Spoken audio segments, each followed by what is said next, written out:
What's going on, everybody? Welcome to PFF's live college football preview show here on a Wednesday. Normally we're here on a Friday, but it's rivalry week, and we got takes that we got to get out 2 days early. Obviously getting you guys ready for not just rivalry week, but what you're going to see on Thanksgiving as well. So glad that you guys are here hanging out with us. Trevor Sikkema, Seth Galina here with us this week. We also have Anthony Treash and Eric Eager. Fellas, how we feeling on this Thanksgiving Eve and right in the middle of what is going to be a fantastic rivalry week in college football? This is going to be my first Thanksgiving spent in America. In the States? You got two Thanksgivings this year. In 30 years, basically. I had two Thanksgivings. I had one in October in my beautiful home country, and I am having one. You were right now. like the player who got traded in the middle of the season and got 17 games, somehow missed a bye. Yeah. You going over to Tresh's house for dinner? Tresh cooking some stuff up? He's cooking me. Tresh, you seem like a mean chef. Oh, you seem like you could we can throw have a down. whole segment. I can't. Yeah. I don't think people are ready for I it. actually but I'm think just it's way. saying. If we had a food cooking competition like chops, I'm definitely coming out on top of PFF. Wow. I feel like this is like the. Thank you, chef. This is like it's like the Ben Roethlisberger of cooking. He like doesn't even use play action, and he's still like good at it. Like he doesn't use butter. And he still claims to be great at cooking. Like, Telling you, true. Ask anyone in my family, I'm a hellacious cook. We're surely going to get to some Thanksgiving takes, but we're also going to preview a lot of the big rivalry week games that we have up here. We're going to tell you who we need to bet on. Make sure you can get a little bit of extra cash here on a wonderful Thanksgiving week as well. We got a lot of really cool elements. Tresh, you got a mock draft. Seth's going to be breaking down a lot of why Utah's been playing really, really well as of late. A lot of really cool elements on the show. We also, of course, have Kendall Valenzuela here with us, who is monitoring the YouTube and the Twitter comments to make sure you guys get in on the show. Kendall, how we doing today? Hello. Hi, guys. You guys, I will say, this is the best dressed I have seen you guys all together. You guys look great today. Look at that. Oh, man, we don't often eat that. Tresh is about to deliver the homily again. I'm really proud of him. I cycled through all my buttons. He's about to bring us the good word. Yeah. That's what I've got. Yeah. That's why he's here. You know what I'm about to do? I'm about to bring some winners, because who went undefeated last week? The year's truly. Oh, we're going to get to that. That's right. We should have started the show We are with going that. to give you your bragging rights because Tresh beat all of us in prop bets. We're going to get to that at the end of the show, so we're going to give Tresh his time. But I want to talk about one of the games that allowed you to be on the top, and that is that Ohio State-Michigan State game. I'm just going to set the table, the Thanksgiving table, if you will, by just saying, what in the absolute hell was that? How in the world did we get to this point? You liked Ohio State. You liked Ohio State. You liked Ohio State. I liked Ohio State. I think they're a mighty fine football team. How did what we watched them, how was that even possible, what they were able to do against the Spartans? They have better players than that. Yeah, they're more talented. That much? Yes. I think probably that much, and I think that shows a lot of what Mel Tucker has done in his second year at Michigan, which is getting to a point that we thought it was going to be a close game, because this is not a great roster. It's a good roster. They've rebuilt it over this past offseason, but it's not a great roster, and Ohio State is a great roster. The thing about Ohio State is their talent is great at every level, right? So receiving core, running back, quarterback, and offensive line. And what that allows them to do, and I've never seen a team over the past couple of seasons with Ryan Day kind of changing the offense. They attack safeties better than I've really ever seen a college football team to do. Sure. If you play with one high safety, they're going to suck you up and they're going to throw the post over the top. If you split the safeties to help on the outside, they're throwing that seam-splitting safety throw that is just unbelievable. Stroud's hitting the ball between the two safeties. And then when you play too high, they got Travion Henderson running the ball outside zone. Yeah. It's tough to stop, man. They just complement each other. The whole scheme complements the players, complements the scheme. So it's tough, man. So was this more of, do you guys think that this was more of Ohio State just being Ohio State, or was this kind of a choke job here by Michigan State? We talked about the one leak in the game was the Mel Tucker contract, right? Like it was, we've seen it where the guy signs a big deal and then the next week his team comes out flat. Like it was one of those things where like they literally didn't have an answer for Ohio State, and it was troubling. I do agree that there are sometimes like it's like, oh, this team didn't have an answer for Georgia's defense. It's like, well, okay, but they're great. So like, what are you going to do? Right. But it just like they made no effort to get within a yard or two of any of the receivers for Ohio State. Maybe, like you always say, maybe Michigan State was bad the whole time. I changed the words around, but at the end of the day, I think they just kind of showed that they're just on another tier than Ohio State. I mean, you look at Ohio State across the board, offensive line, wide receiver room, running back, play calling, and even quarterback to a certain extent. They're just better than everybody else in the conference. And we saw that. I mean, C.J. Stroud had like 5 pressure dropbacks, right? I think almost just about every single throw had multiple steps of separation. This is a different animal. Now, you look at the matchup with Michigan, which we're going to talk more about later, and you look at Michigan State, and you're like, oh, they're going to beat the brakes off of Michigan because Michigan lost to Michigan State. It's not how it works. I do think that Michigan's going to give them a better matchup, and we'll go into that later. But for me, this was just more about Michigan State. It hasn't been so much the defense. It's usually just been fluky plays offensively and catching some good breaks that kind of got them to that point to begin with. I felt like maybe some people out there can relate to this. You ever play pickup basketball against guys that you don't know? You just show up to a gym, a YMCA, or whatever, and you just start playing pickup basketball, and you go, okay, I got this guy, in the game. And he does one move where you go, oh boy, it's going to be a long day for me. I felt like that was every Michigan State defensive back going up against the 3-headed monster that is the wide receivers at Ohio State, because I felt like they had a field day, and it was an avalanche, a waterfall, a snowball, whatever you want to call it. They absolutely couldn't stop it. Let's talk about a non-Ohio State and Michigan State team here with the top 25. I mean, what other teams really stood out from this past week? I actually, Trey, I want to talk about Oregon because you seem convicted on this. I am convicted. I am convicted. Why don't you hit the music? He's got music this week. He's got music this week. PFF presents Real Teams of Genius. Today we salute you, Oregon Ducks football. Your massive win in the horseshoe versus Ohio State in week 2 had the AP fooled, but not PFF. In October you lost to Stanford, but you still found yourself in the top 4 of the college football playoff rankings. Who had you outside the top 10? That's right, PFF. Last week, you guys are down 28-0 at the half against Utah. And what did you guys come out and do? You went out and scored the first drive of the second half. You still lost 38-7, and you're finally out of the college football playoff race. But we salute you, Oregon football. You simply can't teach that kind of heart. Kevin Thibodeau's not enough. There you go. You got in on it too. That was beautiful, Eric. That was very beautiful. Look, I know that we've dunked on Oregon over the last couple of weeks. It's just what we've been able to do on this show, but we kind of saw this one coming, right? I mean, just to break it down a little bit more, we kind of saw this one coming. It was only a matter of time before Oregon really let one down, and here it was against Utah. Yeah, I mean, they weren't even favored in the game, right? I think that was like the biggest own of the whole process was Utah, a team that had lost to BYU, had lost to San Diego State, had also lost to Oregon State, still favored in a game against a team that's the 3rd-ranked team in the country per the college football playoff ranking. Our rankings never had them above 14th all year. And again, all it does is show you, we talk about Ohio State as a juggernaut, and they are. But it just shows you even a team like Ohio State can lose to a team, frankly, as bad as Oregon. Yeah. So what do you think? What do you think, Treash? That was a good ode to Bud Light. I'm more of a Bud Heavy guy, but I loved it. That was the old real men of genius Bud Light commercial for everybody out there who remembers those commercials. Eric was very, I don't know.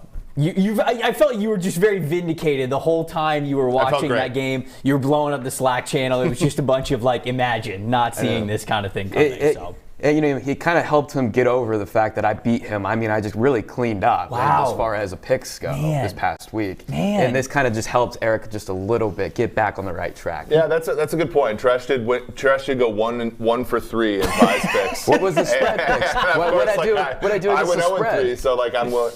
You did great, Treash. I'm proud of you. I'm happy for you. Hey, we're gonna get to all this. I promise. We're gonna get to all this. You guys have talked about Utah a little bit here. Utah's one of the hottest teams in the country. Not just this week against Oregon, but they have been playing really, really, really great football. And I've got Seth over at the monitor right now. He's gonna break down a little bit what they've been doing and why they've been having so much success with everybody's favorite word, play action.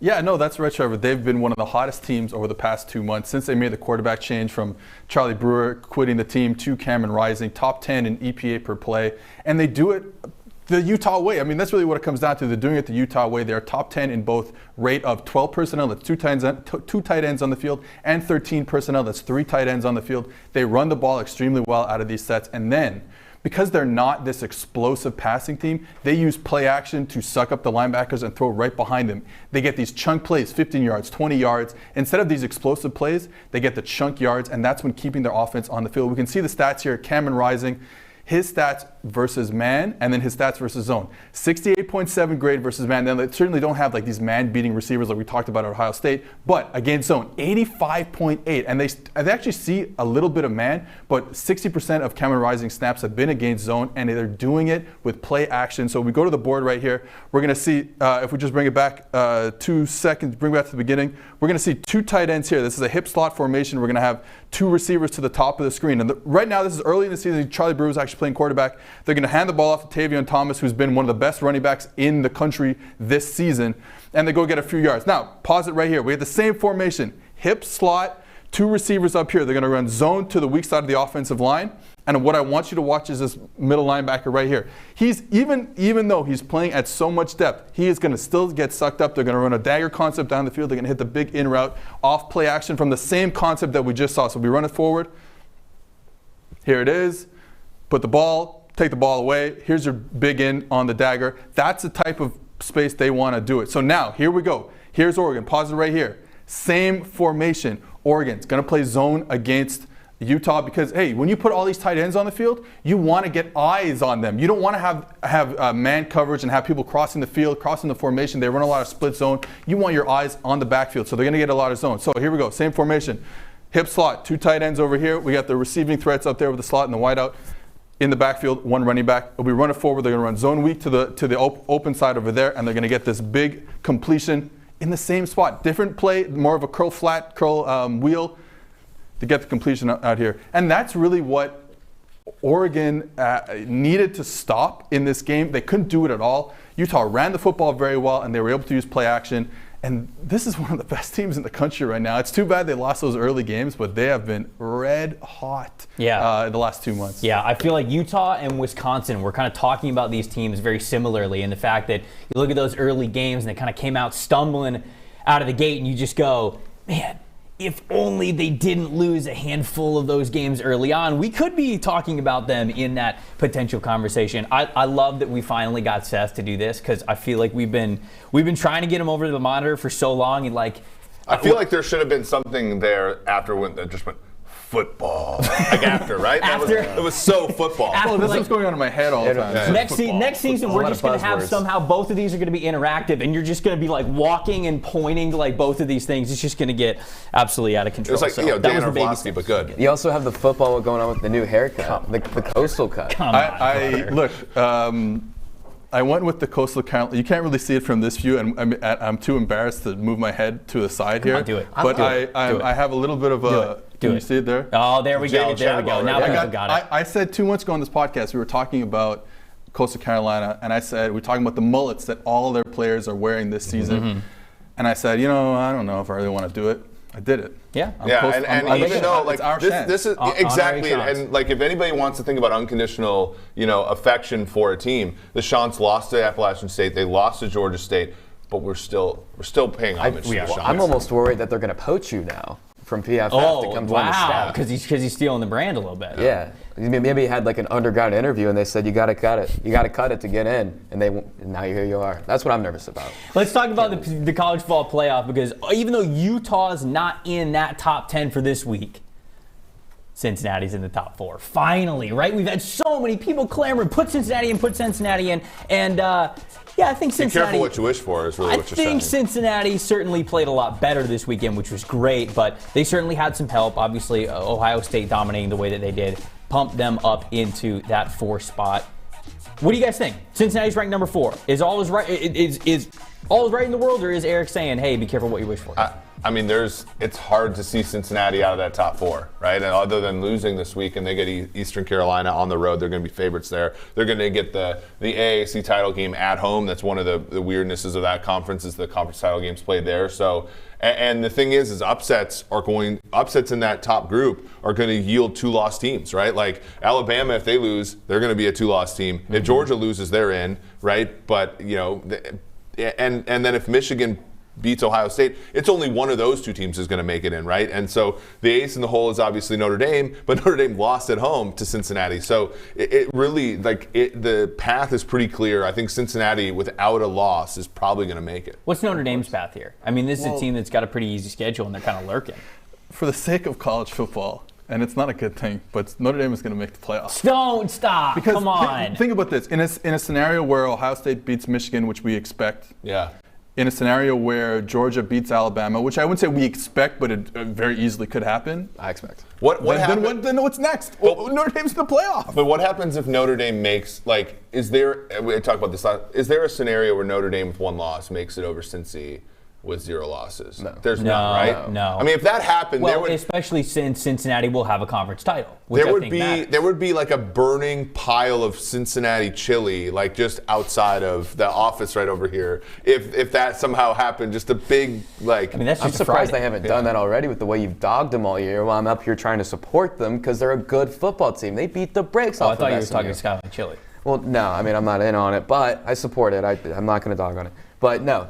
They beat the brakes off SMU. Everything's starting to come together. You know who the highest graded quarterbacks in college football are over the last 3 weeks? Tell us. As a passer, number 1, Clayton Tune, Houston, our guy, but also 2, Desmond Ridder. He's starting to come around. And I was a big Desmond Ridder critic over the last few years, but his deep ball significantly improved. I was a big Desmond Ridder fan too, but what he did against Tulsa, what he did against USF, and what he did against SMU, I mean that's. He has a fringe and elite grade for this season. And you look at that defense, too. I mean, we'll get into some of the awards later, but a Thorpe Award finalist, Kobe Bryant, Sauce Gardner wasn't even on the Thorpe Award. He's the best defensive back. They have 2 quality outside corners. That's what they're telling us. And that defense, I think, is probably the second best in college football behind Georgia. The offense starting to come around. This is a top 4 team in college football, but I will say Houston, I do think a lot of people are overlooking the Cougars. Even though they're number 24 in the CFP rankings, I think they should be top 15. That's good team on both sides of the ball. I don't think we're talking enough about what can still happen in the Big 12. A lot of people look at Notre Dame and they say they're right there, and Cincinnati's obviously right there, and what could happen with Michigan and Ohio State. Look, I still think there are some paths out there to where a Big 12 team controls their own destiny, because if Oklahoma State takes down Oklahoma, okay, that's a top 10 team that they're taking down, a rivalry game. That means a lot. They would then face Baylor, the number 8 team in the country for the Big 12 title. All of a sudden, if you give them that win as well, I think they then have a better resume, better wins than Notre Dame, right? They get a lot closer to that mark. The same thing I think you can say with Oklahoma, because if Oklahoma beats Oklahoma State, that's a road rivalry win, which would be huge. They would then play Oklahoma State again on a neutral site for the Big 12 title. They win that game. All of a sudden, their only loss is number 8 or number 7, whatever it's going to be, Baylor at Baylor. So what do you think of Oklahoma State's resume at that point? I think they can get in. I agree with Seth, though. I think like the committee's going to rush to Notre Dame over Oklahoma State. I don't think because so, of no. hashtag politics. Pedigree and If politics. Oklahoma State wins out, you guys think they pick Notre Dame? No. Yes. Notre Dame's only loss is going to be a top 5 team. Yeah. Well, all right, no, they're going And to they're beating the brakes off of all these teams. We've seen this episode before. The committee values conference titles and championships. And if you look at a team like Oklahoma State and they do end up doing this and they're beating Oklahoma and then Baylor, I mean, that's going to be enough to put them over Notre Dame. Notre Dame's best case, they need 2 of the 3 to happen. They need Georgia to absolutely blow out Alabama. I mean, at least probably by a couple scores if it's 10 points. Cincinnati to lose, and they need the Big 12 to cannibalize themselves. 2 of those 3 things need to happen. Isn't Notre Dame evidence that they don't actually, as much as you say? Like last year, they made the college football playoff while losing the conference. The one year they've ever been in a conference, they lost the conference title game to Clemson. And they also made the playoff without even being in a conference before, too. So I they think got killed that in the conference title game. I think Notre Dame has the pedigree that keeps them ahead of Oklahoma State. I like Oklahoma State, and there's another team kind of like Utah that has been playing. They didn't have the early losses like Utah did, but they've been playing excellent football over the past 2 months as well. But I just can't see them jumping. Maybe this is the cynical nature making the point that they deserve it. I don't think that they're going to get it. That's the issue. I think that's a separate thing. Right. Oklahoma State deserves it. They deserve consideration. But to say that they're like, if I'm betting it, I'm not like I'm betting Notre Dame given the committee's biases and things like that. I mean, versus like what I would prefer to have Notre Dame in there because I think Notre Dame is better than those 3 Big 12 teams. I do think. You think? I do think that, but I don't know if the committee's going to side with me there. My big counter for what you guys are saying is I think Notre Dame last year was a more talented and better football team. So I think that they were held in higher regard last year. Like they had better wins. They had the win against Clemson at the beginning of the season, right? Like Notre Dame doesn't really have a good win this year. They have a good loss, right? They lost to Cincinnati. Cincinnati's in Love number having 4. good losses. Right, but like that's the thing is Moral that victories, if somebody runs it in the Big 12 right now, if Oklahoma or Oklahoma State run things in the Big 12, those are then 1 or 2 better wins than Notre Dame has. I just think though the initial rankings set the Big 12 up to lose this. It right? might. Because like when Oklahoma undefeated was starting at 8, like they were basically just saying you have to win out for this thing to make sense, and they haven't. And granted Baylor has been pretty impressive at times. It's just like. So, again, to me, like, can all these teams win out is one thing. Like that's a dubious claim, in my opinion. Like dubious, good word. Yeah, that was a good word. If Oklahoma beats Oklahoma State back-to-back weeks, wouldn't the committee look at it and say like, well, maybe Oklahoma State wasn't that good? That's, I think, the biggest wild card in all of it. So, I think that's the biggest wild card. And Oklahoma, like, yeah, exactly. Like, But people might look at Oklahoma and say Oklahoma stinks. They were on the ropes against Kansas. They were on the ropes against Nebraska. They were on the ropes. That's a good point. So hang on. Let's go through this. What separates Notre Dame and Oklahoma State? Nothing. They are back-to-back in the rankings, 6 and 7. Notre Dame has Stanford. They are 19-point favorites against Stanford. Stanford, it's not very good. They beat Oregon, but as we found out, Oregon's not very good, like we've been saying all along. Oregon was the 3rd best team in the country, Trash. All right, hang on. Hear me out. Oklahoma State beats Oklahoma, then they beat Baylor. That's an 8-10 team right there. You're telling me with those 2 wins, a conference title, they're not going to jump Notre Dame in any situation? Yes, but Notre Dame, Trash. That's the ultimate argument. This ranking tells me Oklahoma State has a path. Notre Dame does just have different rules than every other team. Well, I want to get to your mock draft because this is what we're doing next. We're going to your mock draft. But before we get to that, I want to tell people about a really cool sale that we have going on at PFF right now. Use the promo code CYBER40 for our holiday sale, and you are going to get 40% off any subscription. Could be an Edge subscription, could be an Elite subscription, whatever it is. If you are a big fantasy football person, if you're big into the NFL draft, if you're wanting to figure out who's up there for free agency and not just who's there, contract information, some premium stats, how much they should get paid, whatever it is, you can do so if you have a PFF subscription. And if you don't, now is the best time to do it. It's the holiday season. You could even give it as a gift if you want. 40% off any subscription in Edge or in Elite. So way to go. It's going to be a great gift for you or whoever you want to give it to. Make him a smarter football fan. Get all sorts of premium stats. So Tresh, as I alluded to right there, is not on the desk with us because he's at the Monitor. The Monitor's getting a lot of action today. He's got a mock draft that he wants to break down. He's talking about 10 of the best draft-eligible prospects and where they could be going in the top 10 here in the 2022 NFL Draft. So Tresh, let's hear it.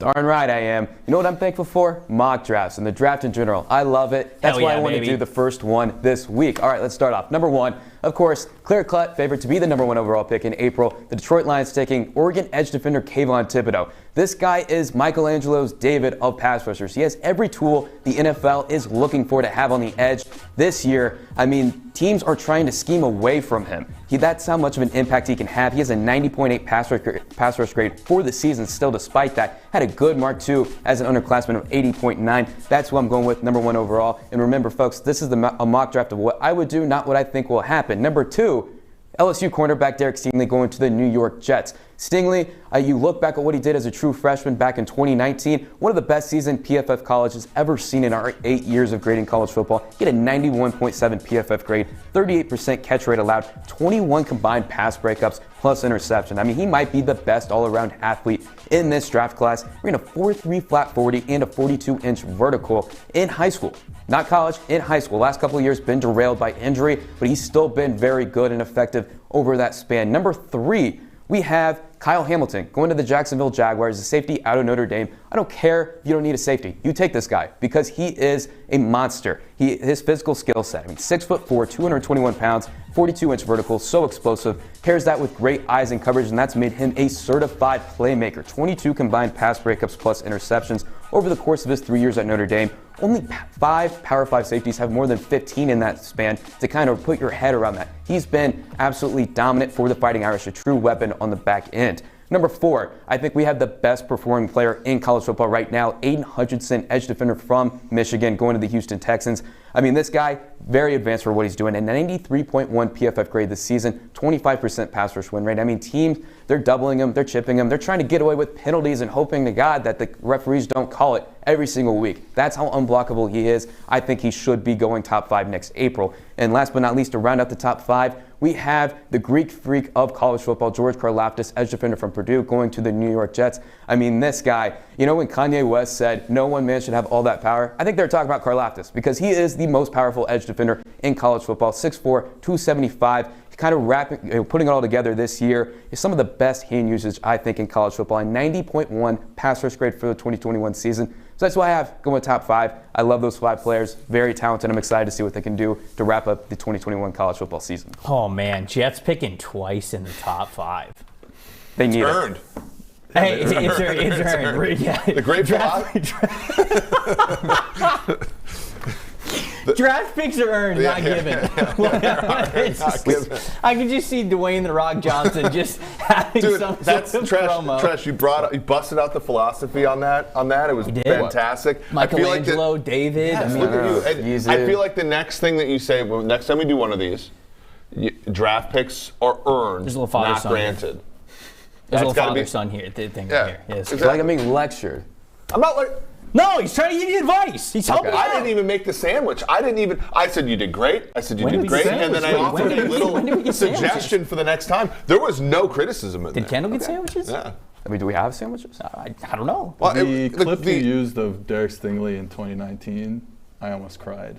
So what a beautiful team that 2019 LSU team was. Derek Stingley, is Stingley, again. You want to read through the 6 through 10 here? No. Is Stingley like the Trevor Lawrence, in the way of as a true freshman, Stingley was a top 5 pick as a true freshman, and there's literally nothing he could have done over the last couple of years to sort of lose it. And that's kind of Trevor Lawrence isn't it? I mean, we have him in our analytics. We do the college pro projections and stuff. We have him first, which is kind of interesting given positional value and stuff. But Treash, you don't have No, I want to hear your top 10. Who else you had in the top 10? Who else we had? All right, 6 through 10. I think we got a full screen here. Yeah, Eric, you read these. Who do we got? 6 through 10. Oh, he's making Eric read it. Eric's got to read it. though. Now the producer's saying you got to read it. All right. Eric's got to read it. Eric's freezing up right now in the moment. No, Nakobe Dean, right? 7 Yep. to the Giants following Akeem Ekwonu, right? Yep. Yeah, the Giants, a privilege. The Giants earned 2 picks in the top 10. I don't think of the Giants course. have 2 picks, but.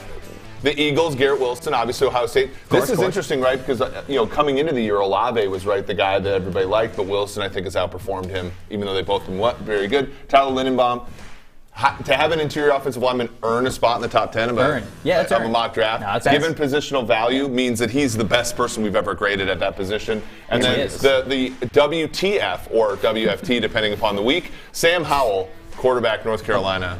Let me say this about Sam Howell. Nobody puts Sammy H in a corner. They've been trying to do that all year long. Well, also nobody puts Sammy H in the top 10 of a mock draft either. So this is what I would do. He should be quarterback 1 right now. What he's been doing with no talent around him right now has been absurd. He goes to Washington. He almost has an elite PFF grade for the season. Nakobe Dean is awesome. Yeah. I just want to say that was the pick that stood out the most to me because linebackers normally just don't go that high, right? I mean, Devin White went number 5 overall, and people were freaking out about Devin White's value there. Nakobe Dean's awesome, obviously. I like that you gave him the shout out there because I think he's one of the best players in college football, no doubt about it. I don't know if he goes in the top 10. I mean, we saw Micah Parsons drop out of the top 10, and there were some reasons for that. But it's funny because I was doing this and I was thinking of, for that reason, the positional value debate. Everyone is like when Jamar Chase even went top 5. Wide receivers shouldn't go any that high, but you can take an offensive tackle. Positional value. I mean, that's complete opposite ends of the spectrum. I think the NFL got so used to drafting in a certain way, and I think we're starting to get out of that old mindset. But it's still kind of relevant to this day, and I still think even with guys, and I say this, I don't want to sound hypocritical because I have a lot of non-valuable players, edge defenders. Defensive backs are more valuable in the top 5, but in this situation, you just kind of go with what you think is going to make a positive impact right now, and you look at some of the other players available, and it's like, okay, if you take them any earlier, it's more risky, and you're probably going to lose out on your investment. Yeah, well, Jamar Chase is basically saving Zach Taylor's job right now. I don't know if Penny Sewell would have. I was well on record saying that I was team Penny Sewell. You take the offensive tackle. I think that's what matters more at the premium pick. But there's no doubt about it. Chase and Burrow having that connection, and Chase playing as well as he is. This is the first time since 2013 that the draft doesn't have a top 2 quarterback, right? And think about how much the league has changed since 2013. We didn't have RPOs in 2013, or we didn't know what they were in 2013. Seth did, of course. But we have to reevaluate some of our assumptions. You're sitting in the basement screaming about RPOs, and nobody knew what you're talking about. But that's the last time. Didn't understand the genius. Picture Seth with frosted tips, explaining RPOs to his PB team. Yeah, I mean we do have to reevaluate our assumptions in a year where it's reasonable to not have a quarterback anywhere close to the top 5, and it hasn't been that way. I mean, the last time we haven't had a quarterback picked first was 17, and the last time we haven't had one picked first or second was 13, and that's a long time ago. But I think it's going to open the door for some interesting picks, like you said, like you just posted up there, that are going to fall into the top, not fall, but rise up to the top 10 because no one is sure about any of these quarterbacks right now. I want to say something about Frosted Tips, okay? I know you're 12 years old, but from 1999 to 2003, Frosted Tip, you needed to have Frosted Tips. I was there. You did. You needed them, or else the girls weren't going to come talk to you, okay? So, all right. I feel like there was some pent-up aggression for 20 years from Seth right there. Tresh asked me before the show, he's like, Trev, do you have Frosted Tips? And I'm like, no, I'm blonde. Well, I didn't know if you... No, for that reason, back in the day, you needed Frosted Tips. So you dye the sides, the rest of my hair, like brown? Or you ombre your hair? Oh yeah, I kind of like an ombre beard going on. We're going way too far off the rails. All right, we gotta rub it back into college football because last week we talked about coaching hot seats, right? And we prefaced that conversation saying Justin Fuente would have been on this list, but Virginia Tech had fired him just days before we went on. We talked about Dan Mullen last week. Dan Mullen is now gone. So let's talk about some head coaching candidates who could be available to take Dan Mullen's spot in Gainesville. This is a coach who coached really well during his early tenure there with the Gators, but a big drop off this year. And this is BetOnline's top odds to be Florida's next head coach. Billy Napier, Lane Kiffin, Mario Cristobal, Bob Stoops, Mike Stoops. We can take James Franklin off the list because he just signed his massive extension. But what do you think about this list, guys? Well, I think my first thing when I think about Florida as a program is that this is a more difficult program than we give it credit for, considering they have some national championships in at least my lifetime.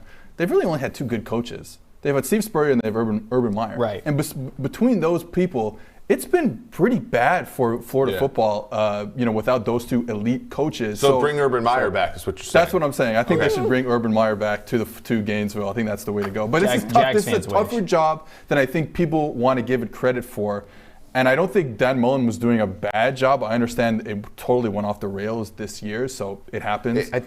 Recruiting in Florida is easier in the sense that there's a lot more good athletes there, but you're competing now with a ton of teams, and given how you're talking about the TV deals and all that stuff, make attractive places for places like UCF, USF, stuff like that, where guys are not going to come to your program and develop. They're going to go there and start right away. It's not trivial, I think, if you're in a state like that to recruit because there's so much competition. Yeah. This is a point that I'm going to steal from my friend Stephen Godfrey when I was talking to him about Miami about a year ago, and his take on Miami was, back in the day, Miami and Florida State and Florida, and especially Miami, could lock down that quote-unquote state of Miami. Not every team has a recruiter going to Miami. So all of a sudden you're getting teams to go into Florida and bring players out of Florida. Like I said, it's a much tougher job than you don't have the long-term success because you can't recruit players with the goal of develop. It's that way in Nebraska. It's that way in all these Notre Dame. It was all these blue bloods that used to be able to just recruit people to come and say you're going to sit on the bench for a couple of years, but you're at Nebraska or you're at Notre Dame or you're at Florida, FSU, and it's like, well, no, I'd rather go to La Tech and start right away, or because I'm going to be on TV anyway, and these guys get drafted. And we're also seeing from some of the major teams that you don't even have to sit now at Alabama. You don't even have to sit at Georgia, right? Because they are, like you said, so good at recruiting that they don't just have to get the players from the state of Alabama. They're picking from Texas. They're picking from Florida. They're picking from California. And these pipelines, these major pipelines, now all of a sudden have a lot of really talented freshmen come in, and now you can brag to everybody, if you're good, you'll play right away at Alabama for a national championship. So let me say this about Dan Mullen. I don't think that he's very smart with the way he sees the game of football. Mm-hmm. When he has the players around him, what did he do last year? He led Florida to the SEC championship game. Why? Because he had good players.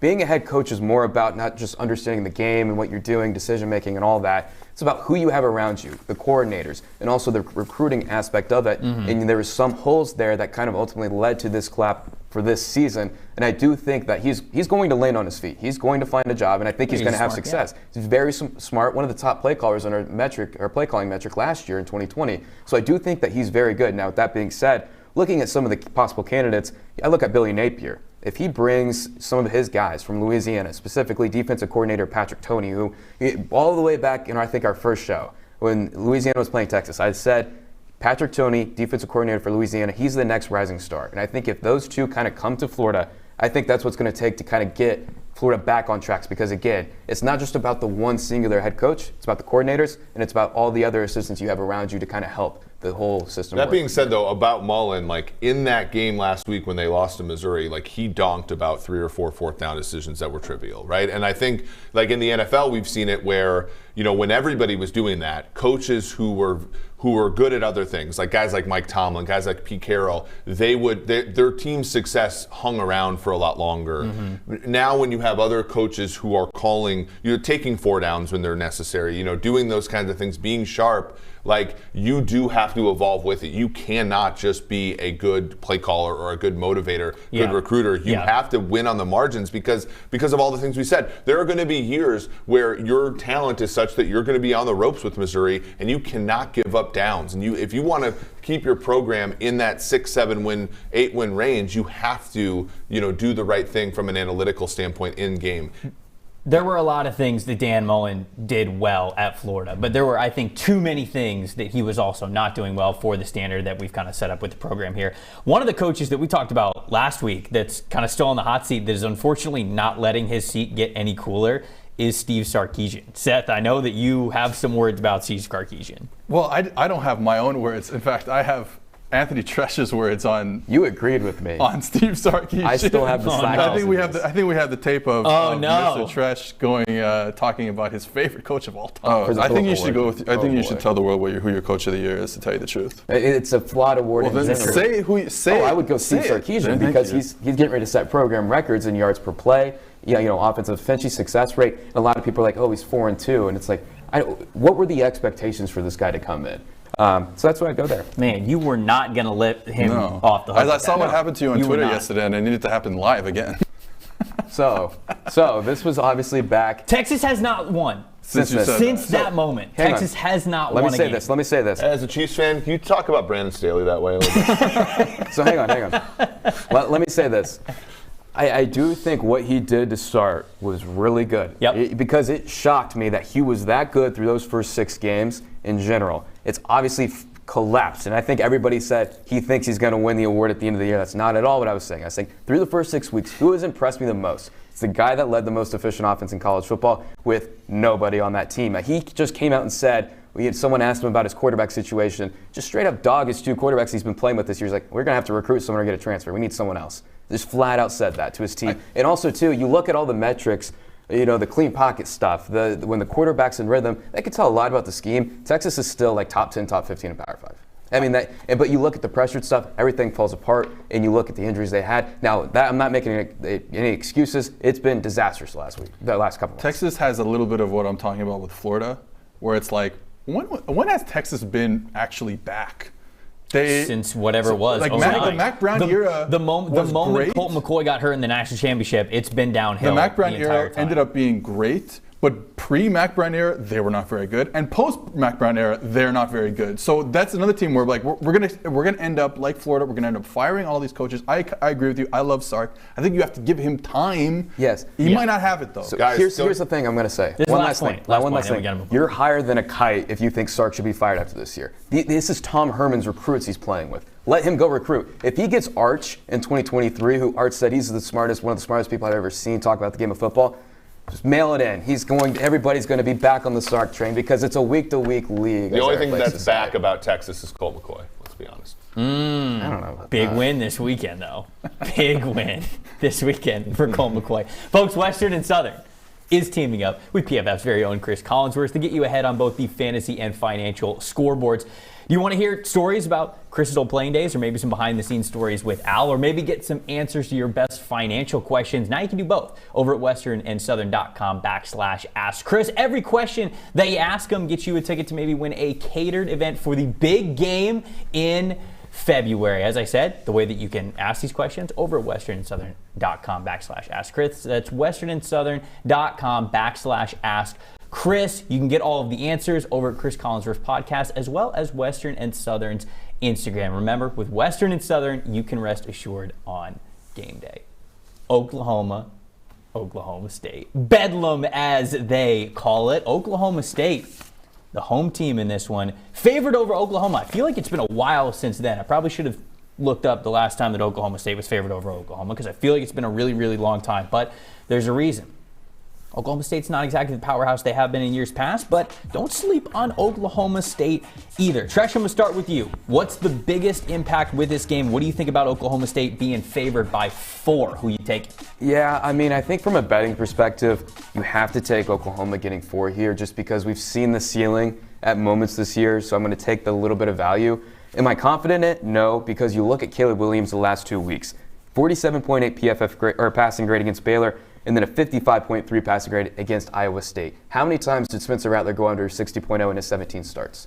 0. Caleb Williams has done it back-to-back weeks. The passing offense has not been there. And this Oklahoma State defense, I've said it numerous weeks now, it's a top 5 group in college football. It's on par with Michigan and Wisconsin. They don't even have any individual week where they let off the gas for a second. They are dominant week in, week out. This is a hell of a defense. They shut out Texas Tech. I mean, Texas Tech isn't good, but if you shut out a Power 5 team, that's not, Georgia Tech, whoever, that's very, very good. So I do think what Oklahoma State's doing defensively, I mean, they're not doing one single thing, and they're kind of carrying on that. They're doing everything right. And so I do think it's going to be tough for them. So from a betting perspective, I'll take the 4 points. I'm not confident in it. I'll just put a little bit just to enjoy it. To just piggyback on Oklahoma State's defense, number 3 defense in the country right now when it comes to points per game given up. They have a 92.5 overall defensive grade. It's number 1 in the Big 12 and number 4 in the country in our grading system.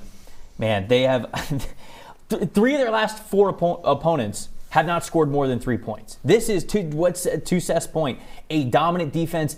And it's not even like, they're hitting it hot. They have not allowed more than 24 points once this season. They're playing incredibly well, and I think they're really under the radar because they don't have a lot of NFL draft individuals. They don't have those guys that you point to and you go, okay, that's the superstar. They're just playing really, really well together. And because of that, I'm going to take Oklahoma State. This one's at home for them. I think the defense is going to be playing really well. And like you said, Caleb Williams, he has the ability to play really well, but he hasn't as of late, and this is the best defense he's facing. So I'm going Oklahoma State. I'm changing my pick. I'm going Oklahoma State. Disregard that graphic. Wow, look, I'm thinking about the same thing. I'll stick with Oklahoma +4 but I think Oklahoma State wins the game, and a lot of that has to do with they're finally playing well on offense. This is a team that started Spencer Sanders. I mean, Shane Illingsworth has come in and played at certain times through injury, but this is a team that started Spencer Sanders for now in his 3rd year.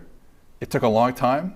He's playing like a real quarterback finally. I feel you got to look at the kid and be excited if you're Oklahoma State, because this was a guy who was very shaky accuracy-wise on any type of throw early in his career. They figured it out maybe the last 2 months, and they've been really, really good on offense, top 20 in EPA per play, I think, since week 8. So they've been really good, and that is pushing them closer and closer to, like we said, the college football playoff and certainly a Big 12 title. Oklahoma has not been good in the minds of many. Right, we talked for weeks about how the college ball playoff rankings had them starting at 8th when they were undefeated. Now they're at 10th. They're clearly sort of out of the minds of a lot of folks. But when you look at their EPA per play, they're averaging almost more EPA per play on a run play than Oklahoma State is on a pass play, and that's hard to do. Oklahoma State runs the ball more than they pass it, and they're negative EPA on runs. So, I do think that this is going to be a confined game, right? This is going to be a low-scoring game. The total is going to be small, and if you're giving me more than a field goal between 2 teams who are separated by 1 spot in our power rankings, I'm going to take the underdog in that. If this was Oklahoma State +4, obviously I would take them. But I think this game's within a field goal, and as such, you're getting good value. I know Billy Walters over here from last week changed his pick. I will not. Who that is is Billy someone Walters? who I've never heard of. Who is Billy What Walters? the hell are you talking about? Billy Walters is like the most famous sports bettor in the history of the world. I'm not a DJ. It's true. It's true. It's true. But I also don't What were the rake 60s like, you Eric? do. What's that? What were the 60s like?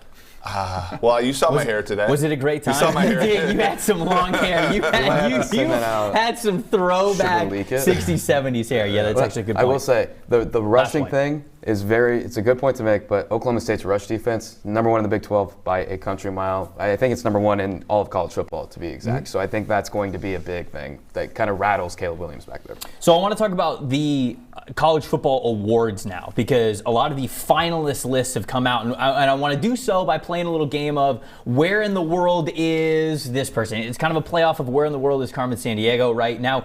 We have finalists, and I think that there's a lot of snubs across college football when it comes to a lot of these lists. I mean, when you look at the Bednarik Award, which is the award that's given out to the best defensive player in college football, no, Aiden Hutchinson. Where's Aiden Hutchinson? 2 years in a row now, Aiden Hutchinson's been playing incredible. He's not even on the list. All right. Aiden Hutchinson is the best defensive player in college football, period. In my opinion, he's period the best college football player. They're playing right now. I'm not saying draft-wise he's number one, number two, whatever.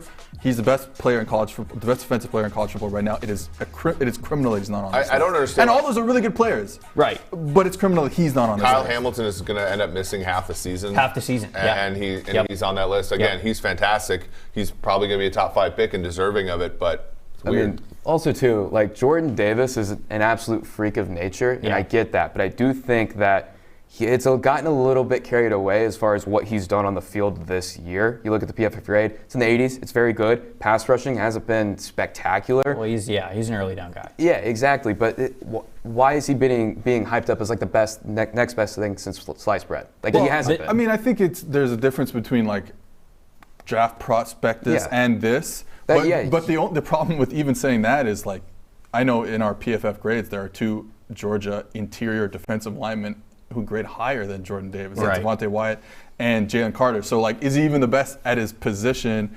on his own team? And for him to be there above even some of the players on his own team. Will Anderson being on there, I'm cool with. I've got no debate. The top 2 for this award, I would have voted Will Anderson and Aiden Hutchinson. Okay, the next one. Talk about the Jim Thorpe Award, which is the best defensive back. Where in the world is Sauce Gardner?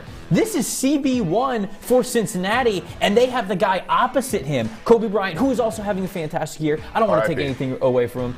Yeah, right. Okay, R.I.P. How does Sauce not make this list here? Is this just, Seth, is this just them looking at stats and not really seeing the film for what it is? I think it's got to be that. I think you have a guy like Sauce Gardner, and we've talked about this on the show before. Cincinnati plays a lot of man coverage. He locks down people, so he doesn't get targets. Right. And when you don't get targets, you don't get stats. Yep. And that's really what it comes down to. He is as locked down as you can get in college football this season. His teammate Kobe Bryant is very good. There's no doubt, and he's having a great season as well. Yep. As well, the whole defense having a great season, but Cincinnati's ability to lock down one side of the field or one specific receiver with Ahmad Gardner makes that defense go, and him not being on the list is also criminal.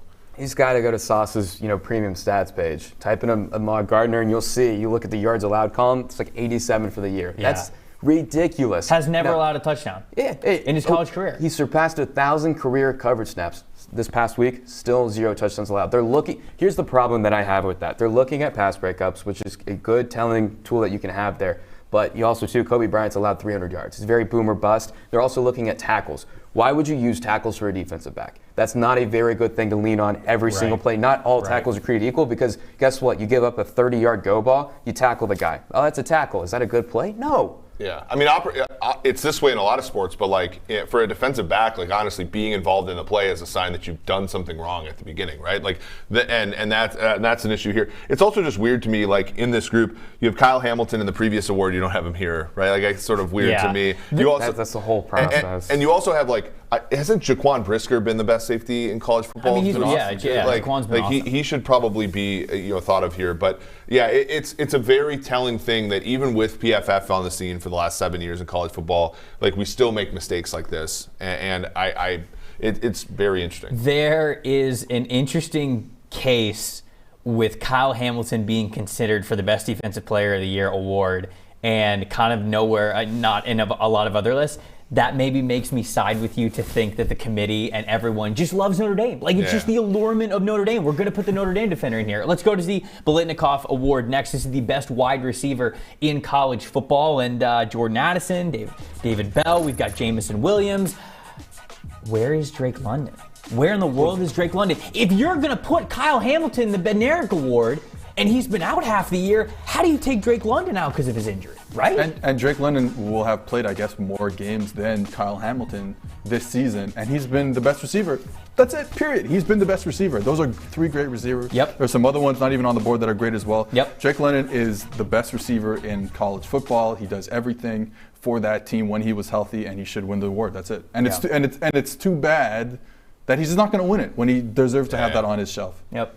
Yeah, I mean, I echo all those thoughts. I mean, he had a above 90 PFF grade for the season, one of the highest at the position. Those are 3 great receivers. I wasn't too surprised to see Drake London off there, but no doubt I would put him at the top spot. Treylon Burks also a guy I think. He plays really well. Devin Tompkins, I wish got on here. He was a semifinalist. He's a Utah State wide receiver. He's 5'8", 155 pounds, and was leading the country in receiving yards. They came back and beat. That would be like Treash leading the league in receiving yards. Yeah, sure. Yeah. Hey, I'm a nice 5'11 and a half, probably 170. Yeah, Devin Tompkins is still way better than you. Okay, Doak Walker Award. This last one we're looking at running back Tyler Beatty, Breece Hall, Kenneth Walker III. I think everybody would probably say that Kenneth Walker III is probably still up there, but I want to shout out Tyler Beatty. 4 200-yard games for Tyler Beatty this season. It's the first time it's been done since 2019. Not many running backs have done it before. What do you guys think about this list here?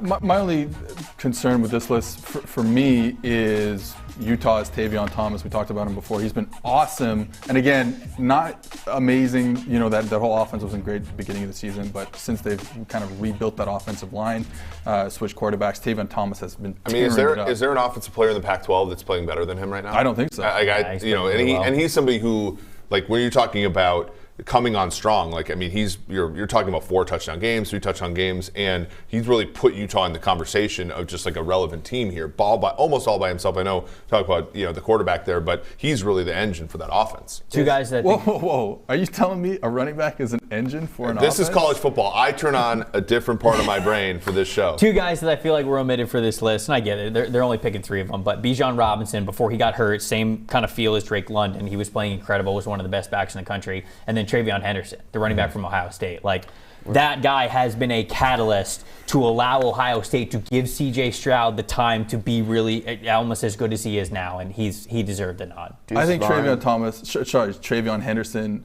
will be the best NFL back out of all this crew. I've been so impressed by he's awesome. He plays the sport at a different level. I think there's no other position where the guy like Alvin Kamara is a backup attendant. Like it's so weird, but running back is that sort of position where you even look at like North Carolina, like Michael Carter was getting more run than Javonte Williams for most of their careers there, and Javonte Williams is clearly the better back, coming out. It's a good point to say that like sometimes there are guys who are really good college backs that end up just kind of being okay NFL players. Yeah. Deuce Vaughn too. I mean, big shout out to next year's running back class. Going to be amazing. Sean Tucker, Syracuse running back too. I mean, really, at the end of the day, this is just all complaining about who's going to be recognized as a top 3 because Kenneth Walker's going to win, and he should. You're right, folks. Let me talk to you about Pristine Auction. This is your go-to place for signed sports memorabilia. All of this starts off auction style, $1. So if you search your favorite team, your favorite player, whatever you are looking for, Pristine Auction's going to have some items for you, and they're going to be great deals. Go to pristineauction.com right now. Use the promo code PFF, and if you do, you're going to get $10 off whatever it is the first auction that you win. Not just the first one that you bid on, it's going to be the first one that you win over at pristineauction.com. This is your go-to place for the best autographed sports memorabilia, pristineauction.com. Check it out. We're getting back to our rivalry week game previews. I have to enunciate that really well, or else it just comes off as like rivalry week. Like it's bad, and then I get embarrassed, and then Seth laughs at me. But I'm gonna laugh at you no matter what. That's true. Alabama and Auburn. Well, I don't need to go to Seth first because Seth already said that Auburn's winning the Iron Bowl a couple weeks ago. So I'll go to you guys first. This game's in Auburn. I didn't say that. I said it. Yeah, I was gonna say we can go back to the tape. We pull up the tape on me. We can pull a you on you. We should have done that. Oh man, we should. No, maybe we got to do it next week. When, we have something later. Auburn loses by 30. Well, so here's the thing. Bo Nix is not playing. Oh yeah. So Come on, guys. take it off the board. All the bets are voided. It's like a starting pitcher in baseball. It's not happening. Treash, what do you think about this game? Alabama is a 19.5-point favorite at Auburn, so as a road team, what do you think about the line? To that point, if Bo Nix was playing, I'd probably take Auburn getting 19.5, but it's TJ Finley, and I'm going to have to take Alabama minus 19.5 because TJ Finley has shown nothing so far to show me that he can, even on this Alabama defense that's shown some flaws, it's still pretty dang good. They just let up some big plays here and there, but I'm not sure if TJ Finley can successfully take advantage of those. Against South Carolina in Week 12, Auburn had a 28% successful pass rate. That's very, very bad, especially against South Carolina, who's a bottom half of the SEC in team defensive grade this year. So I'm going to have to go with Alabama there. I think they're going to take advantage, of Auburn. TJ Finley's not the type of quarterback that you want to go against Bama. He's a pocket passer. He takes his 3-step drop. He throws football. He's not super accurate. He's not bad accurate, but he's gonna get rid of the football. And honestly, Bama, who hasn't been great on defense this year, however, I think this is the type of quarterback that is going to throw them the and football. Auburn's receivers aren't exactly the separators that, for example, Arkansas last week. That to me is, I think, a big deal when you look at Styles making fights here. Alabama strikes me, and this is just this is not part of the handicap, but it's sort of like when you look and why Alabama hasn't won these games going away. Part of me looks at this and says, okay, after the loss, early in the season, to Texas A&M, the question becomes what is there to play for, right? What is there? You're not playing for a perfect season anymore. You're playing for Georgia, right? And so in a lot of cases, you see this happen. You see it happen in the NFL. For example, the Ravens lose Week 3 to the Chiefs, and the rest of the season they kind of pitter-patter until the playoffs. Same thing with Buffalo a couple of years ago. And so I see that with Alabama. And so I don't see the close close wins as anything other than just motivational issues for them. That being said, they do at some point have to, show the form, and I think they do it here against Auburn. If Alabama covers this number and covers it comfortably, do you think the spread against Georgia for the SEC title game is going to move at all? No. You think it's going to stick at 3? Yeah, and I think that what I've discussed just now is the reason why. I think the odds makers are saying, look, Alabama is what they are. Alabama is probably 3 points worse than Georgia on a neutral, and because it didn't move off of the Arkansas game. It didn't move, right? They didn't look great against Arkansas. They showed some flaws, didn't move, right? It's not going to move if they blow out Auburn here. I mean, because Alabama really has one test the rest of the season. They have one test the rest of the year, and it's to Georgia. Basically, they just have to not trip over themselves on the way to the SEC title game, where they'll be 3-point underdogs. I've been burned a couple of times this season when I've picked teams that have some of these massive spreads. I picked Miami against Alabama at the beginning of the year. I said that there was no way Alabama was going to beat them by that many points. They absolutely did. It was the same thing with Michigan State going up against Ohio State, but I'm picking Alabama. And the reason why is because Auburn's got 2 offensive tackles, Austin Traxel and Brodarius Ham. They're both redshirt seniors. They've seen a lot of snaps. These guys have played a lot of football. They've never seen anything like what Will Anderson's about to bring them. This is, as we discussed earlier, one of the best players in all of college football coming at him on the edge, backup quarterback. It's going to be a nightmare. I think that's going to derail enough drives to where even if Alabama doesn't have the perfect day on offense, they're gonna win by more than 19.5 points. We got something from Kendall. Kendall, what do we got? So YouTube chat, doing great. Lit. Drop any questions that you guys have so we can try and toss them to the guys. But someone did say Bo Nix accused SEC officials of favoring Alabama before going into this game. But they did spin the question to, will a potential 2-loss Alabama team still be favored to make the playoffs? Is there a little bit of truth to that? What's the path? I mean, I feel like it's if they lose to Georgia by a field goal or something, or maybe if they lose to Georgia in a way that's controversial. What if they lose the Iron Bowl and then beat Georgia? They're in. Yeah. They're still in. Yeah. Because of what I just said, which is they're going to be in. Alabama's going to be 3 and Georgia's going to be 4. This is Seth's dream. And Ohio State's going to be 1 and Cincinnati. But it's to what I said, that the committee and the country have made up their mind about Alabama as the second best team. Because if they beat Georgia, no one's going to say that this sounds stupid, but no one's going to say they're better than Georgia. They're going to say they proved something, they earned something there But I still think Georgia's going to be ahead of them in the rankings because they'll have 1 loss, Alabama will have 2 losses, and sort of the way the market is sort of dictated. But I do think that they're in there. 2 losses when one's to Georgia, when basically like the college football playoff will come down to whether or not they can beat Georgia. I think there is an impetus. Like if they get beat by like 14, they're probably gonna be like, yeah, we've already seen this game.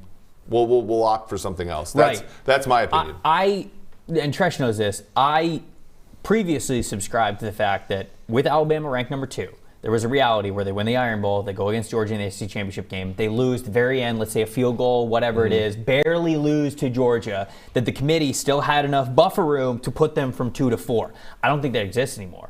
I just think Cincinnati at 4. I just don't think it exists because you can't move Bama 1 spot.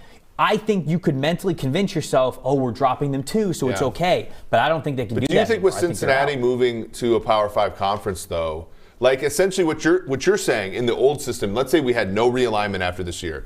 If you do that and you put Alabama at 4 and you boot Cincinnati, you are essentially saying there is nothing a group of 5 team can do to make the college football playoff. It's not nothing. You just have to look better. True, but they've also looked really good most of the year. Minus 3 games this season. But if you go back to last season, and we've made this point before, that you kind of have to look at from a group of 5 team 2 seasons worth. Yeah. They've been on. But my point being, like, with realignment, it doesn't matter if that's actually the result, right? Because if basically the committee says bleep you to all group of 5, there aren't any groups of 5 coming back, because of the realignment thing. So they might just do it because they know the consequences are basically nothing. All right, let's get to the game everybody's been waiting to talk about. Let's get to Ohio State, Michigan. This game's in Ann Arbor. This is the setup, right? Yep. It's 2 top 10 teams. It's not, oh man, they're kind of good this year, but if only Michigan was at home. Michigan is at home. This is the moment. We dog on Jim Harbaugh all the time. We say he's never going to beat Ohio State. He's never going to have Michigan at this kind of a program. Ohio State is leaps and bounds away from Michigan at this point in time. Ohio State's still favored by more than a touchdown. They're a road team favored by 8.5 now. So, Tresh, I'm going to go to you first. Who are you taking in this game? How do you think it's going to play out? Probably in the last decade, this is the second most I've ever been excited for like a regular season matchup. Bama LSU in 19 being the one ahead of it. This is going to be an electric one. I could see it going anyway, but I like Michigan getting 8.5 here. Okay. And I really do think just because you've seen Ohio State and you have to look at them, it was not too long ago that they've had their 2 worst offensive outings of the 2021 season, back in week 9 and 10 against Penn State and Nebraska. The one against Nebraska really stood out to me. What happened on Nebraska defensively against Ohio State's offense that made that a lot closer, held Ohio State under 30 points? They got pressure on C.J. Stroud without having had to send an extra rusher, right? They used 4. They still got pressure on him. They actually did that no blitz 16 times, which is twice more than any other game this season. I look at Michigan. They have the potential to do the same thing. Now, Ohio State's offensive line, I think, is the best in college football, but Michigan's pass rush, I think, is probably the best in college football for, not using the blitzes with Georgia and all of that. Mm-hmm. Actually, when you take out blitzes. Front 4, those guys. Front 4. Take out blitzes, highest pressure rate in the Power 5 this season, number 1 in pass rush grade overall for this season. Aiden Hutchinson and David Ajabo. I think they can get after the quarterback, knock C.J. Stroud off rhythm and make him actually have to go out there and make a play. And I think that's when we start to see those bad decisions and inaccurate throws really pop up. And that's what happened against Nebraska. And I think that's what could happen against Michigan to keep this one close. Now, C.J. Stroud plays decent under pressure, right? I mean, he's got an elite grade when he's not pressured, but then when he is, it goes down to the low 70s. You may think, low 70s, that's not really great. But it's, I think, 4th in the country when it comes to under pressure for C.J. Stroud. Well, so Go ahead. Nebraska is 46.0. I do think having an extra man in coverage really helped with that. Okay. So he's good under pressure. What I was saying, though, is that I agree with you. I think that Michigan is going to get after Ohio State better than anybody. But Ohio State's 3-headed monster, the Triforce, Earth, Wind, and Fire, whatever you want to call them, their wide receivers, Jackson Smith and Jigba, Chris Olave, and Garrett Wilson. They're unique, man. They're about to become the first team in Big Ten history to have 3 1,000-yard wide receivers. It's only the 6th time it's ever happened. And so I think, yes, I look at so many matchups where Michigan can have an advantage, do this, really get after the quarterback. But at the end of the day, I feel like it might be not the same fate as Michigan State, but I feel like they're just going to struggle because it's like their CB3 going up against a 1,000-yard receiver, and that's just going to be the way that it is. Well, so I think the Nebraska game is really interesting. What I noticed in the Nebraska game, the 4-man rush was getting there.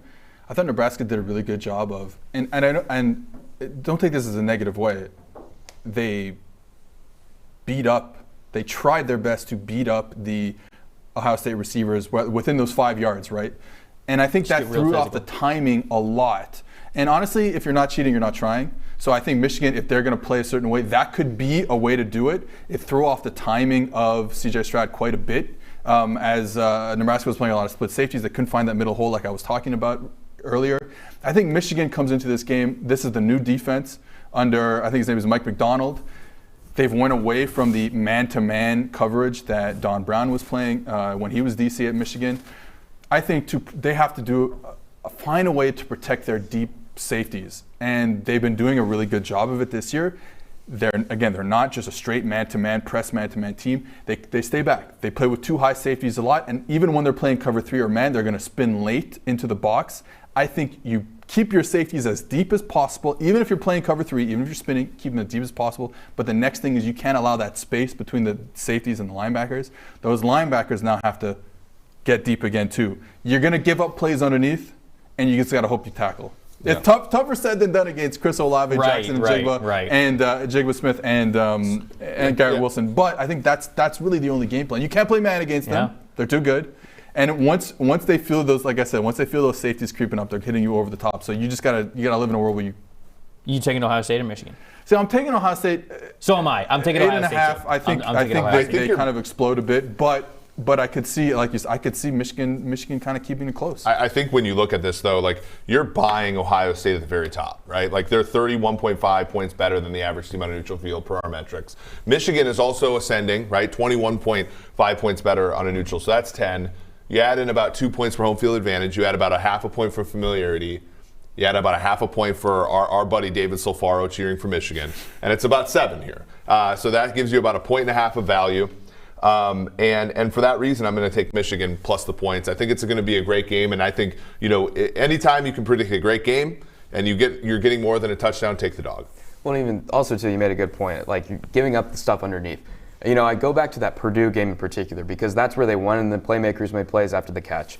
And you look at Purdue, they don't have as good of athletes as Michigan does. You can't really play that way where it's a lot of quick, scheme, short throws and trust your playmakers because these Michigan athletes, they're going to get to the guy with the ball in the hands a lot quicker and bring him down. So I think that's kind of the difference maker too, and it's going to make it a little bit more difficult. And if you can get that front four, really get after the quarterback, because C.J. Stroud, he has Heisman-worthy numbers, but like compared to what Bryce Young's doing, he's such a high-level processor, Bryce Young that is. I think C.J. Stroud is just in a very good situation. Now he's making the most of it, in some weeks, doing a good job for, first-year starting quarterback. But I think when things start to kind of collapse, the game plan falters, we start to see him crumble more. All right, let's have some fun to end the show. Let's get to Prize Picks. Tresh, this is your moment. This is your moment here. What we've been doing here on this show it's the most celebrated picks. 1 and 2 week in the history of betting. No, here's my point. So what we do, hold on, I got to explain to people. What we do on this show is we have 3 over-under props that we will bet every single week, and we've been taking score, remembering what the overall standings are. That's what we had for last week. It was not a great week. We knew very early on that it was not going to be a great week, and those are the season-long standings. So, man, I'm below 50% here. That's not good. Tresh sitting there barely above 50%, but he got a single game right, and that was C.J. Stroud on the over. What was it? It was C.J. Stroud over/under on passing, Kenneth Walker rushing, and then what was the third one? I can't remember what the third one was. It was Anthony Brown. Yeah. Wasn't it? I don't know. It was Anthony Brown under, and it went slightly over. And it went slightly over. So genius. It was just not a real man of genius. Shout out. So it was just not drive in the second half. It was not an ideal week for us, but it's time to bounce back. Rivalry style. Kendall, what are the 3 prop bets for us this week? All right, the first one is Matt Corral over under 276.5 passing yards. 276.5 in the Egg Bowl. Seth, I'm going to start with you on this one. What do you think? You think Matt Corral can get it done in a big rivalry game? I think Ole Miss is going to win, I think I would still honestly take the under. I think Mississippi State's going to muddy it up for him defensively, and I think they'll win, but it'll be one of these efficient under 276. Yeah, the total on the game, I like under on the total in that game as well, so I'm going to go under on the passing yards here. I agree with you. Mississippi State has actually played some confined games at times, especially against SEC teams. I'm going to go over. I think you look at the swagger. You look at this yardage. You look at this yardage. The only time Matt Corral's not touching this is when he has no wide receivers and he's been hurt himself. I think he's going to clear this number, and I think Ole Miss will win too.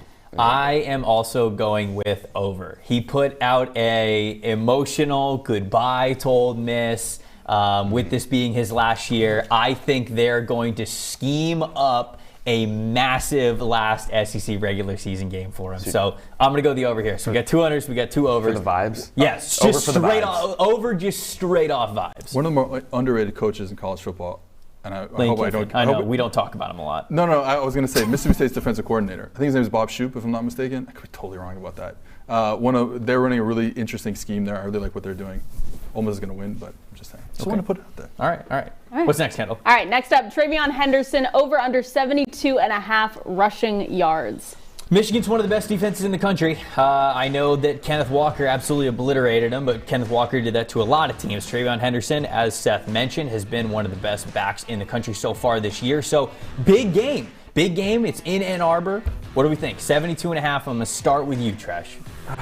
I'm going to go under. I think this is going to be like a 50 drop back game from CJ Stroud because I'm taking Michigan getting the points. I think it's going to be a little bit closer. And so I'm going to pair this with that. I don't know if they're going to be giving off the rock to Travion Henderson as much. And like you said, Michigan's defense is very good. Really good. What do you think? Over. Yeah. Over. That was definitive and quick. Yep. Just like Travion Henderson. Were you going to as a runner? Were you going to fade Tresh no matter what, or was this always? No, I had over here. I don't pick games to spite Tresh. That's why I was only one game behind him last week in going 0 for 3. All right, Seth. I'm going over. I think if Michigan is going to do what I said and like kind of keep guys back and you're just going to allow a lot of rushing yards. They're so good running, like I said earlier, running that outside zone scheme against 2 high safeties. Travion Henderson picking the hole and he's gone. I think it's over. I'm also going over. So we got 3 overs and Tresh is alone on the under here. You got a lot of faith in Michigan's defense. I'll say Michigan would love for this to go over.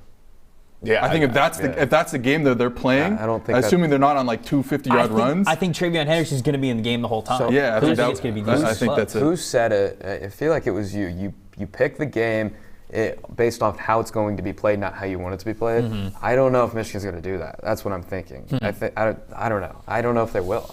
The only thing I know Michigan's not going to do is they're going to play man. Like, they're not playing man. Yeah. You might not see one snap of man coverage. They got burned for 6 years, I guess, under Don Brown, who's a very good defensive coordinator. That's the only thing I know about this game is they won't play a lot of man. Well, hopefully you also know the over, because I'm also going with you on the over. Kendall, what's next? I will say the YouTube chat is cheering for Tresh this week. You guys are bullying him, so they're all pulling for Tresh. Wait, he's just on this pick or in general? Just the whole show. Good. We didn't even get to the rivalry. The whole show. Thank you, Chad. Okay. Like I said, this show's a vehicle for Tresh to get his followers up. Yeah, it's true. It's good. You got an army behind you. Tresh bullies us like off the show. Yeah, you should see when the cameras come off. I think YouTube chat understand what goes on at the office here. Yeah, just an absolute bully. I had a coffee with it. He knocked it off the table. It's bad, guys. It's bad. All right, you want the last one? Yes. All right, Caleb Williams over under 187.5 passing yards. I'm going to go under here. Oklahoma State's defense is great. I think this game is going to be like 13-10. So. You mean Oklahoma great? He does that all the time. I had to do it to him. Over or under 187.5. Man, it just feels like this number is insane given what Caleb Williams started off doing, but he has not hit this in either of his last 2 games. So what do you think, Tresh? I'll ride with Eric here. I'm going under. Like I said, the last 2 games have not been good. Glad Tresh could give me one here. So I will say, Caleb Williams, ultra talented. He's just got a little bit to learn on how to effectively play quarterback at a truly elite level, not just ride on talent. And I think against a good defense like this, it's going to be another difficult week for him. I'm going under as well. I think if they're going to win the game, they're going to have to figure out a way to get Caleb Williams involved as a runner more than anything else. So I'll go under that 187. On this family holiday of Thanksgiving, we're all going to have the same pick for the last one because I'm also going under. I just think Oklahoma State's defense is too good. It's at Oklahoma State. And the sneaky part of this game, unless there's some information that I don't know, which someone should stop me if they actually do know, I think there's a legit chance that maybe Caleb Williams doesn't play well enough in a rivalry game to where they put Spencer Rattler in. Yep. That's what I think. I can see it. And that's why the under is such kind of an obvious pick. Yeah, that's why unders are generally the better bet. Right. There's noise. Spencer Rattler's sitting right there, and if you are even close in a rivalry game, you're going to do whatever you can to get out there and make it happen. What if Spencer Rattler gets put in? Oklahoma still loses. Yeah. He lights it up. Give it to us. And then we get a whole offseason or I guess a few months until we find out Spencer Rattler's what he's doing, of what Oklahoma does. It'd be interesting. Yeah. Go download the Prize Picks apps. Get on the Prop Bet Madness there with us. Speaking of Tresh doing a little bit of bullying all of us when the camera is off. Do we have any? Not even true. Do we have any rivalries here on the show? As we kind of wrap things up on rivalry week, we obviously have Ohio State, Michigan. We've got Oklahoma State. I mean, I feel like just Eric, you and Tresh in general, it's just a massive rivalry every single week. Yeah, for me, it's one. It's the business in front versus the party in the back. That is Seth's hair. I think that one is forever rivalry. I picked that. Really it's Seth Galina versus Morgan Wallen. You guys got the same cut right now. That is a rivalry. A couple other ones that are good. I think Mike Renner versus the final rose at the Bachelorette.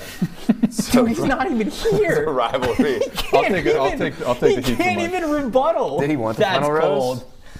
Well, everybody. Well, you just clout. I mean, Trevor versus the length of the Western and Southern ad reads. That is a fierce rivalry. I don't even know. That's a pick'em. That's a pick'em on a neutral field. I don't even know. Just so many words going around in my head trying to memorize. I give you props. You versus butter?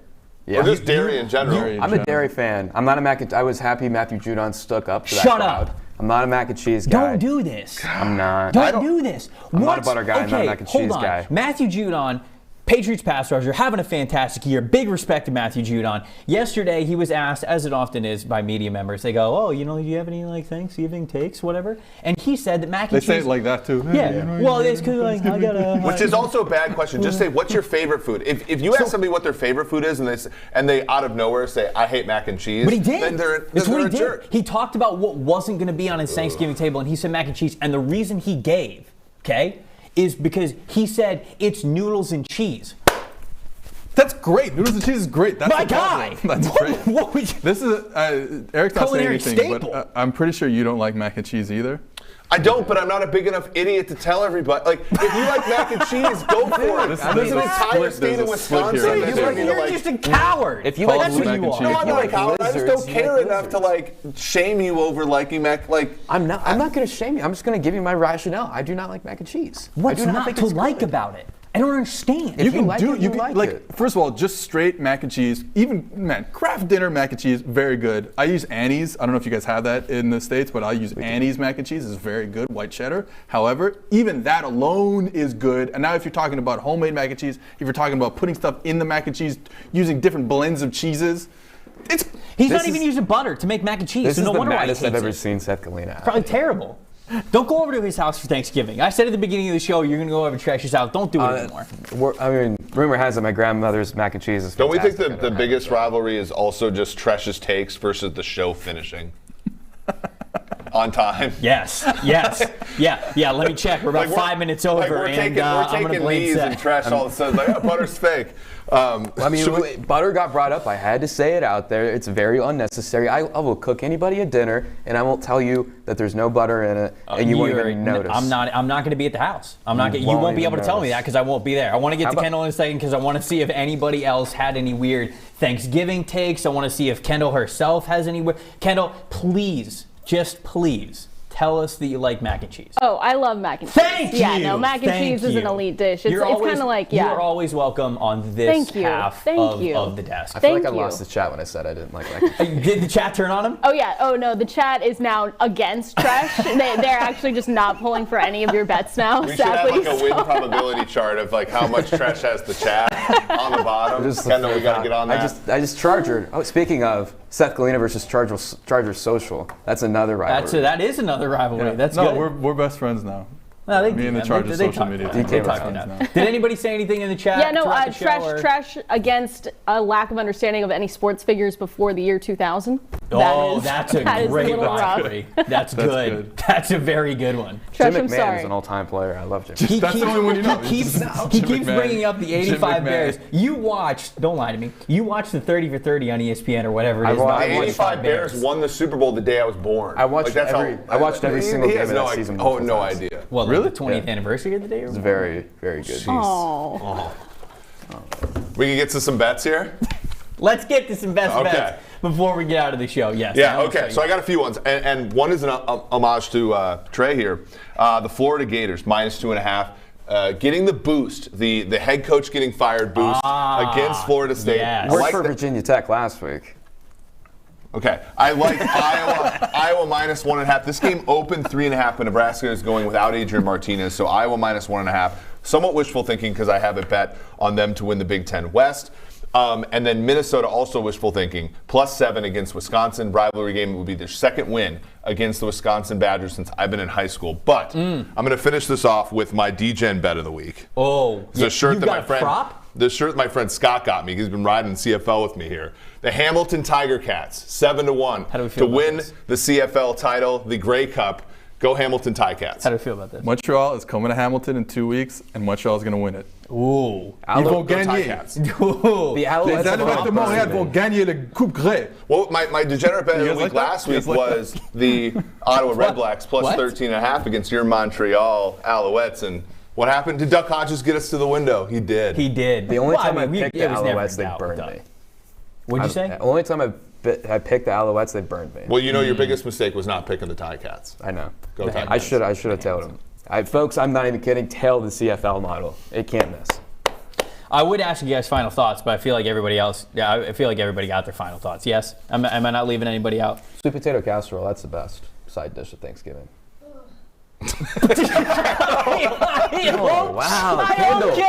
Kendall was open for Audible that. groan All in of the a sudden, back. I'm looking at you guys. I hear it's just like the, oh, no. And it's just like Even dagger in the back. Even Kendall betrayed him. Oh my God, that's incredible. Well, guys, thank you so much for watching the show. Whatever you're doing for Thanksgiving, whatever you're eating, I hope that you guys enjoy it. For Kendall Valenzuela, Seth Galina, Anthony Treash, Eric Eager, I am Trevor Sikkema. Have a great Thanksgiving week. Have a great rivalry week. We will see you guys right here.